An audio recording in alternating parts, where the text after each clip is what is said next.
All right, welcome back to my channel. Today is video 2 on the Herman Vantum. So a lot of people have started talking about this chair.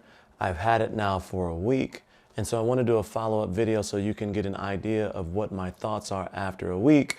And today we're going to cover basically the different ways that you can adjust this chair to make yourself comfortable. And then I'm going to talk a little bit about what it's been like for a week and how I've used it. And so let's jump into it because it's going to be I'll try to make this quick because again, I want to make a series of these.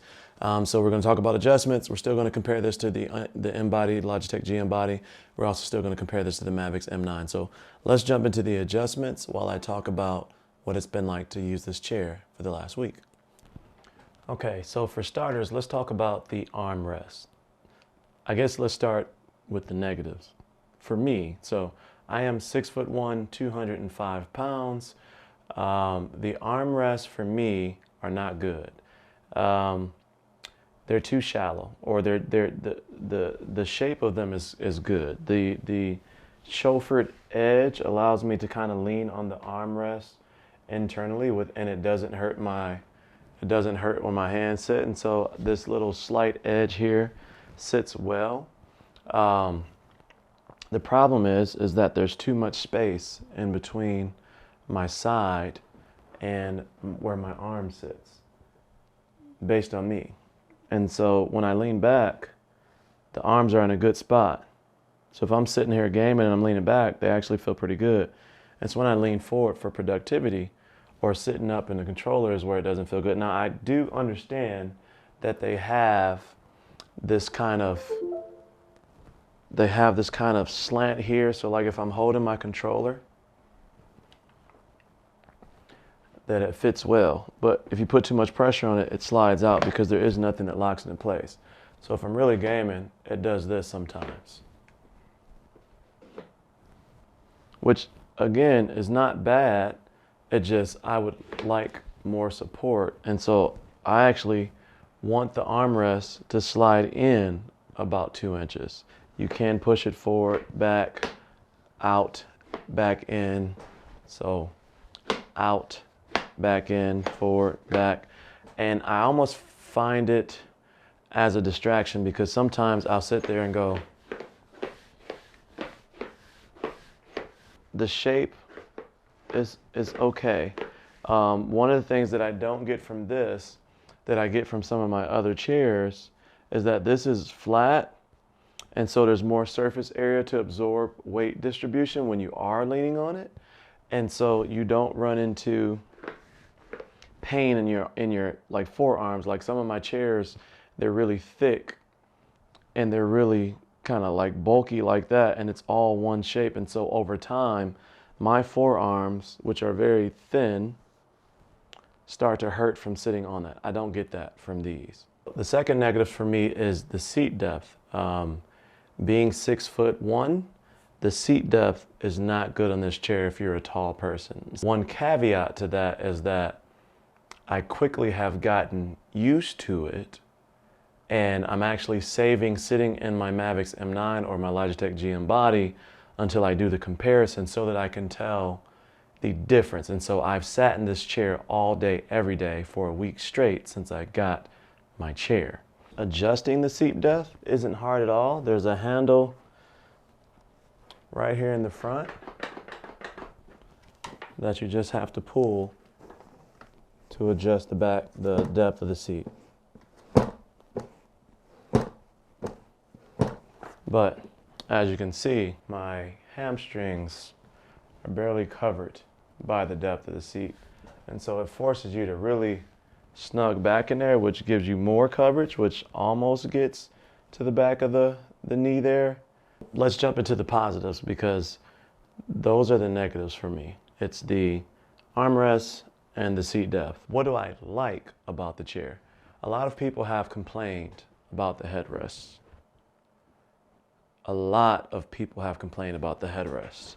This headrest is extremely comfortable for me. Extremely. As I mentioned in the first one, it sits, let me move my hair, it sits perfectly the back of my neck, sitting right at the top of my shoulders. and the bottom of where my hair sits. This headrest is perfect for me. Even if I lean forward, lock my tension and even if I'm sitting straight up, it still sits in the exact same place. Right there at the bottom of where my head starts to curve, supports my entire neck and sits right there at the top of my shoulders. And so it doesn't matter what position I'm in.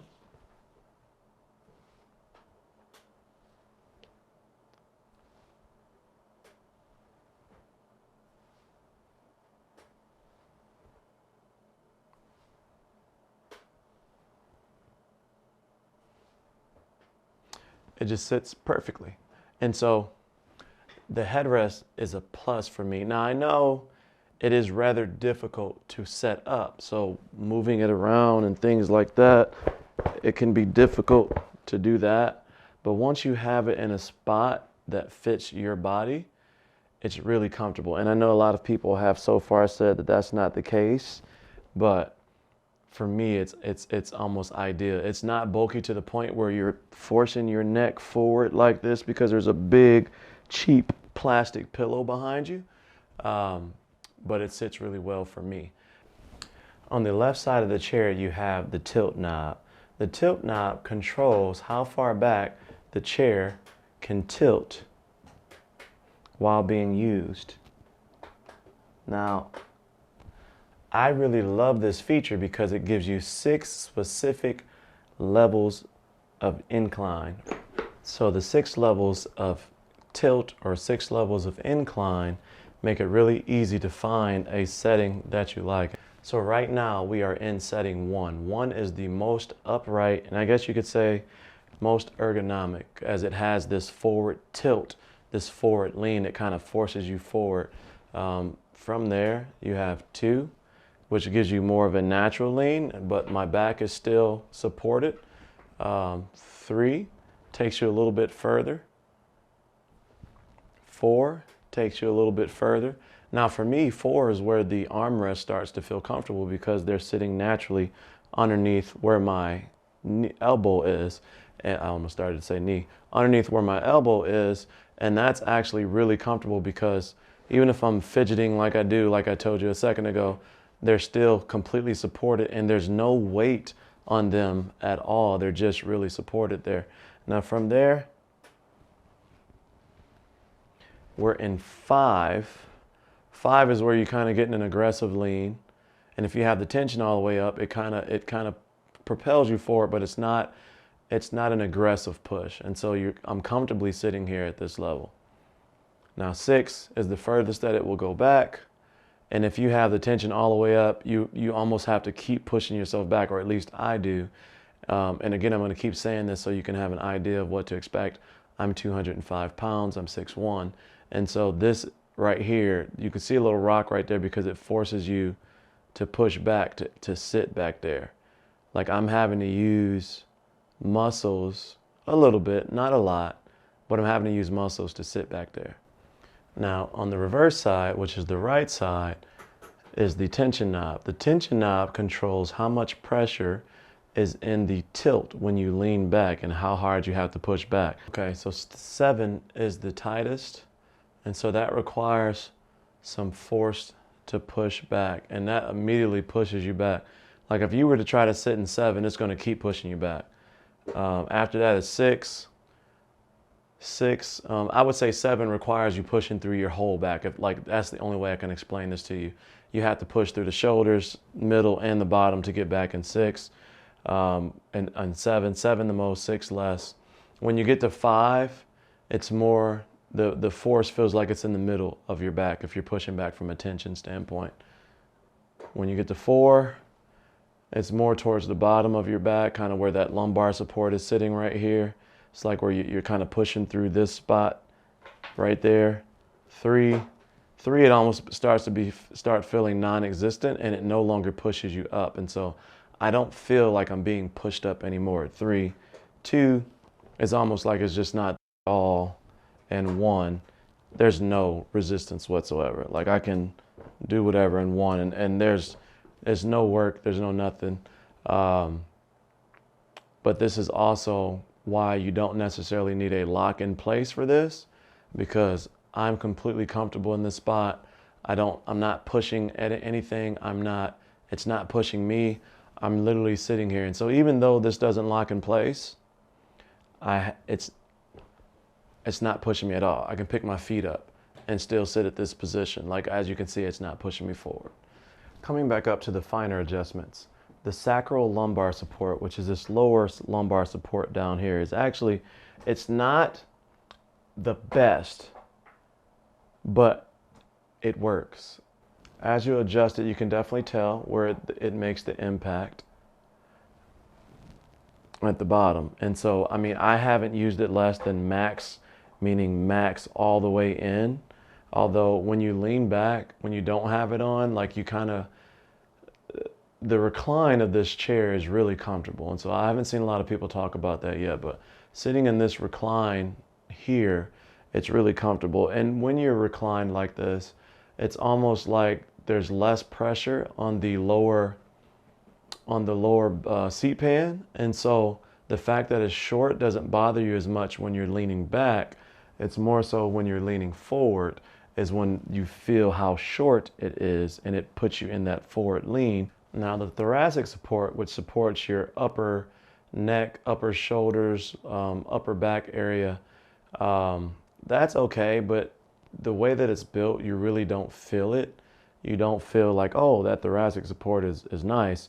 It feels like it's a part of the shape of the chair. And so I know it is applying pressure to that area because obviously this is a mesh and it's not a tight mesh. And so you can kind of sink into it. And so I know that it's providing support there, but it's not, I know that it's providing support there, but it's not like something where I can point out and be like, ooh, that's the thoracic support. But because it's there, I mean, I am benefiting from it, and the top of the chair is comfortable. The last adjustment is going to be your basic, which you can see it goes very, very low. And even like from a gaming standpoint, I wouldn't sit like this for productivity, but if I was sitting back with a controller, I might sit back like this if I was sitting back with a controller. And so you can tell in these instances that the armrests, the way that they sit, they don't sit back here, so they're not here, but they're over there. And if I have a controller in my hands, I can see why they designed it this way. And so I know a lot of people have talked about this, including myself, of where this sits. But if this is a pure gaming chair, an ergonomic gaming chair, and not an office chair where you're expected to sit in there all day, this position can be pretty comfortable. This is almost like one of those rocker chairs you put on the floor, or at least lower to the floor, and you kind of rock back and forth on them. Because again, with the sacral lumbar support right here, I like saying that word sacral. I don't know if I'm saying it right. You let me know in the comments. And the thoracic lumbar support right there, this is pretty comfortable. So I mean, Logitech G Cloud in my hands, neck sitting comfortably up against the headrest there. This is actually a really comfortable position. And so I know a lot of people are saying this may not be worth $1,000, but there's a lot of uniqueness to this chair. And I'm starting to get won over by it, but I will not like have a final thought until I compare it to my other two. That is that for the adjustments on the Herman Miller Vantum chair. And so I guess a quick rundown. The armrests are good when leaned and reclined, but I don't really like them when I'm sitting forward. But they do have the forward, back, side to side, and then up and down that they would normally carry. The headrest, in my opinion, is great. I think this is why it's confusing, because a lot of folks that are shorter in stature are saying that the headrest is horrible, and then here I am a little bit taller and I'm saying that I really like the headrest. As far as the tension and tilt system, I love it. The fact that it is consistent numbers that you can set it to, and so you can almost be like, okay, I like a 4 tilt on the left and I like a 5 tension, right? And so 4 tilt, 5 tension is the perfect feel for me. So I really like the fact that you can use those adjustments in that way. Thoracic support at the top, like I said, I can't really pinpoint that it's there, but I know it's there because the middle to top part of my back below this headrest is really supported. The sacrolumbar support at the bottom is also really, really good, where it's not like pushing you in the back. Have you sat on one of those chairs before where it's kind of like the curve of your back is like that and the chair kind of forces you to like that? The M-body was like that at first until it broke in a little bit, and I felt like it was almost like sit up here, but this is really comfortable. And so really the major negatives to me is that the armrests don't slide in, and that when sitting forward in a regular office posture position, the seat pan is too shallow. So we'll talk later in a full review if this is worth $1,000 after I do some comparisons to the M9 Mavics and I do the comparison to the M-body. But after a week of using this chair, I found it to be comfortable when in positions that you would be in naturally for gaming. Because I mean, really, are you really going to sit like this with the oh, are you really going to sit like this while gaming in a console? You're not really, right? You're not going to be unnaturally stiff and erect and uptight like this. You're not. You're going to be in a more slouched kind of position, kind of relaxing, kind of chilling. If you're console and if you're PC gaming, most people kind of lean forward like this with their back away from the pad. Most people don't sit ergonomically while gaming. And so the verdict is still out for me on this chair, although I have found a lot of things that I like about it. And so I don't want to make you think that I dislike this chair. At this point, I do really, really like the chair. We still have to answer, is it worth $995 and all that jazz in upcoming videos. So that's it for me. Let me know your thoughts in the comment section below. As always, stay cozy in that crazy world, and I'll see you in the next video. Peace.